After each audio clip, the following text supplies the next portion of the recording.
नमस्कार, मी मनीषा जयप्रकाश. आपण पाहत आहात लोकसंदेश न्यूज. पाहूया आजच्या सविस्तर घडामोडी. धोम तालुका वाई येथील गट क्रमांक 153 मधील जमीन वाई नगरपालिकेने जमीन पाणीपुरवठा योजनेसाठी अनधिकृतरित्या संपादित केल्याचा गंभीर आरोप करत धोम धरण संघर्ष समिती पश्चिम भाग तसेच धरणग्रस्त नागरिक आक्रमक झाले आहेत.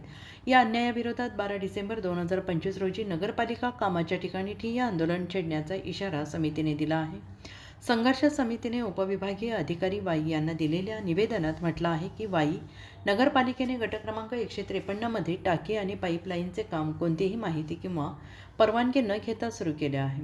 ग्रामपंचायतीच्या अधिकारांचे खुलेआम उल्लंघन करत हे काम राबवण्यात येत असून ही संपूर्ण प्रक्रिया बेकायदेशीर असल्याचं समितीचं म्हणणं आहे. या निवेदनात जमीन वाटपातील गंभीर अनियमिततांना सुद्धा वाचा फोडण्यात आलेली आहे. जलसंपदा विभागाला पाण्याची टाकी बांधण्यासाठी मागितलेला 1 गुंठा जमीन तेवढ्याच कडव्या भूमिकेत नाकारताना वाई नगरपालिकेला तब्बल 1 हेक्टर सुमारे 2.5 एकर जमीन कोणत्या निकषांवर देण्यात आली असा थेट सवाल नागरिकांनी उपस्थित केला आहे. आणि या निर्णयामुळे धरणग्रस्तांमध्ये तीव्र संताप उसळलेला आहे.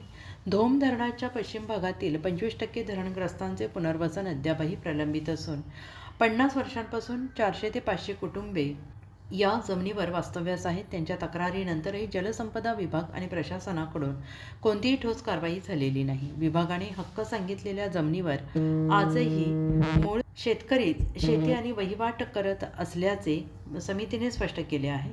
समितीची मागणी आहे की परवानगीशिवाय केलेली जमीन संपादन प्रक्रिया तात्काळ रद्द करावी, वहिवाटीची जमीन मूळ शेतकरी मालकांकडे त्वरित परत द्यावी, पुनर्वसन बाकी असताना नवीन प्रकल्पांना परवानगी देऊ नये या मागण्यांकडे प्रशासनाने दुर्लक्ष केल्यास 12 डिसेंबर रोजी 400 ते 500 धरणग्रस्तांच्या उपस्थितीत शांततापूर्ण पण तीव्र ठिय्या आंदोलन करण्यात येईल असा इशारा संघर्ष समितीने दिला आहे.